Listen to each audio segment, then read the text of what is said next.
Okay, so this is now a really crucial scene where Othello faces Desdemona about the handkerchief, which she can't find, but she's quite indifferent to this because even though she really cares about it, she's really pushing this thing with Cassio. And this handkerchief really stitches her up, and she's horrified by the magical narrative that Othello gives it, and she says she wishes she never had it because she didn't know this story. And it's worth thinking about how true this story is, or is this more of his storytelling? Nonetheless, it's a really amazing part. This handkerchief takes on this incredible symbolic narrative, devotional, and you know, as I suggested with the image of the strawberries, the red and the white, this sexual nature, this handkerchief takes on so much meaning.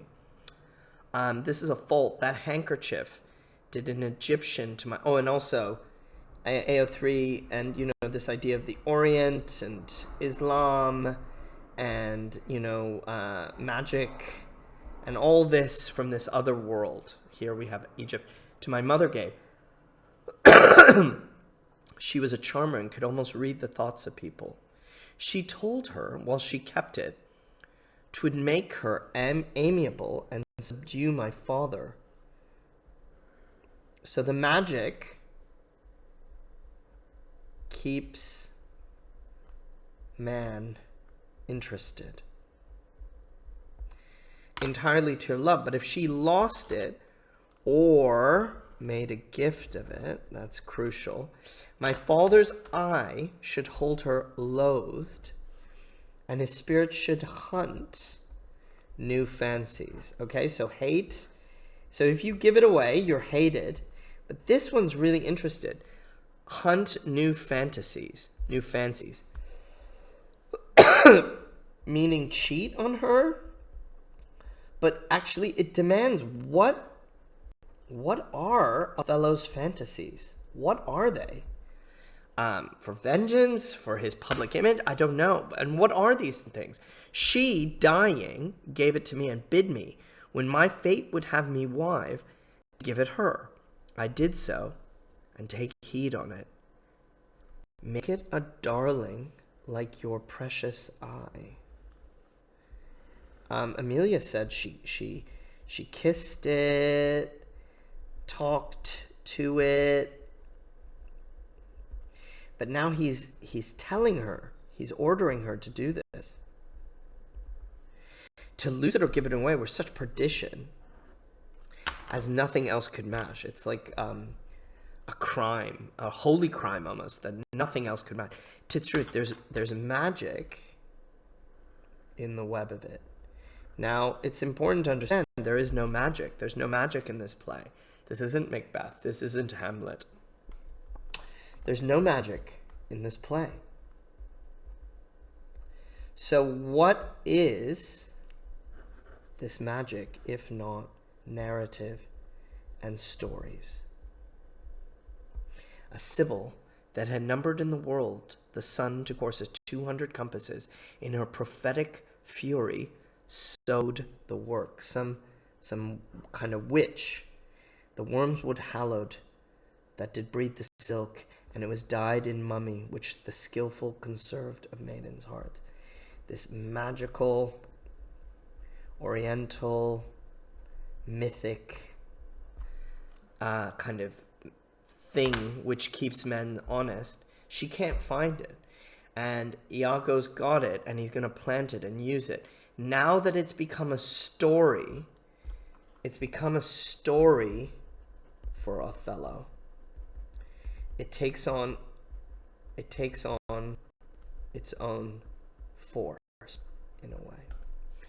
Okay, so let's see now how this goes. He cannot find the handkerchief. It's gone very bad, and it's going to get worse, because here we are. Envoys from Venice have come, and Othello is really angry. Fire and brimstone. My lord, are you wise? What? Is he angry?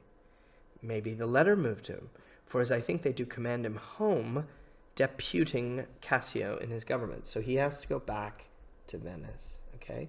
These letters. So perhaps that's what's made him angry. Trust me, I'm glad on it. I'm glad we're gone. I think this is interesting. I never really noticed this. Let's leave Cyprus. Let's go home away from these things. Indeed. My lord, I'm glad to see you mad. Why, sweet Othello. He hits her. Now, this is really, really important. The domestic violence, the public nature of this. I have not deserved this. And this would not be believed in Venice. No way. Though I should swear I saw it. Just doesn't make any sense. What's happening? I think it's really important, the dramatic spectatorship of this, as well as the murders at the end, the kind of domestic violence just on show here. Oh, devil, if the earth could teem with women's tears, each drop she falls would prove a crocodile. Out of my sight. Fake tears, pain. I will not stay to offend you, she says.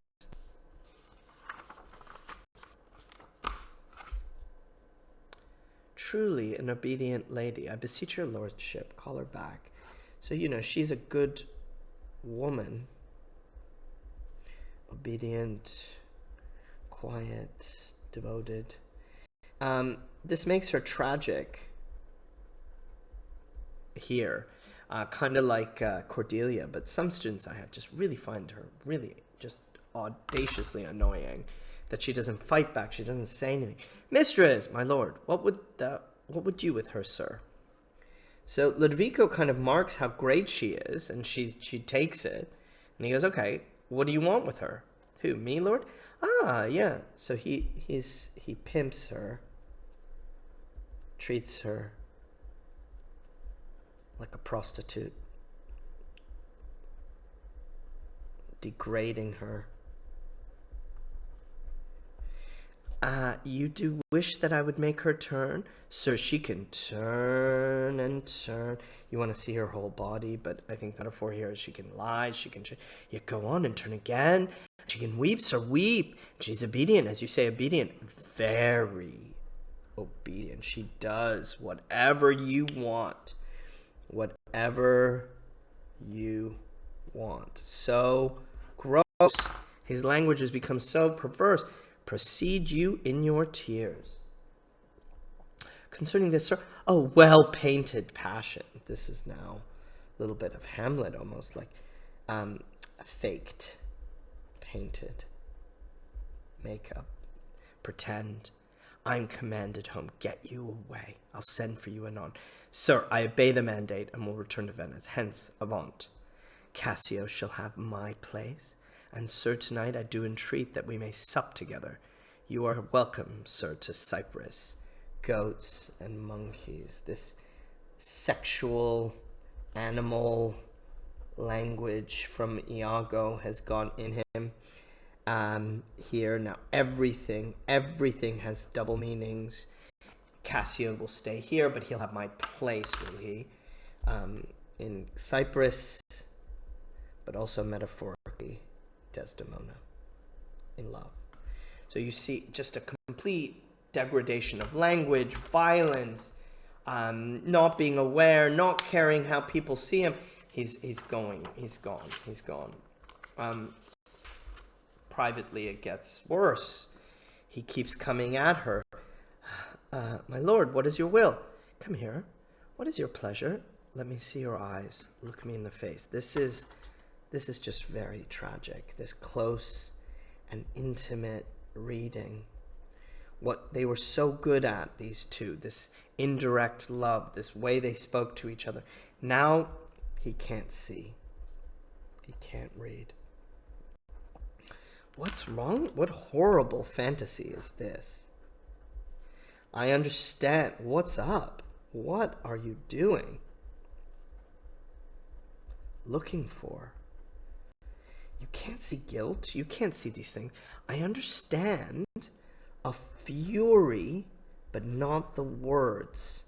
There's meaning behind words. Of course there are. That's why we do English. What art thou? Your wife, your true and loyal wife. Damn thyself. Swear you are, and if you lie, lies send you to hell. Least being like one of heaven, the devils themselves should fear to seize thee. Therefore be double damned. Swear you're honest. Double honest. True. Like you're lying. Heaven knows it. Heaven truly knows that thou art false as hell. Remember, he has very limited proof. To whom, my lord? With whom? How am I false? Be careful. This is dangerous now, because just the suggestion, it gets in his head. Away, away, away, Desdemona. Alas, the heavy day. Why do you weep? Am I the motive for these tears? If haply you, my father, do suspect an instrument of this your calling, is it my father that you're worried about? What's the cause here? What's going on? She's just seeing her husband just unravel, and she just wants to understand. Don't blame it on me. If you've lost him, why, I have lost him too. I hope my Lord esteems me honest. I am honest. My father is different. Don't confuse us. Oh, I, as summer flies are in the shambles that quicken even with blowing. O thou weed, flies, O thou weed, who art so lovely, fair, and smell so sweet, that the sense aches at thee. You see his love, his maybe bordering on lust, just his appreciation of her beauty, and the conflict it gives with what he sees as her weed. I just wish you weren't born. Again, Lear, I wish you were. I wish you were never here. What ignorant sin? Like, what have I done that I don't know about? Was this fair paper, this most goodly book, made to write whore upon? What command impudence, strumpet, metaphor? She's pure and white like paper, a book. Is that what this was for? To write whore? That's harsh. You do me wrong. Are you not a strumpet? This language. No, as a Christian, if to preserve this vessel for my Lord from any other foul, unlawful touch be not to be a strumpet, I am none. I have protected this vessel, metaphor, my body, my honor. I've done that for you. What, you're not a whore? No, as I shall be saved. Is it possible? Oh, heaven forgive us.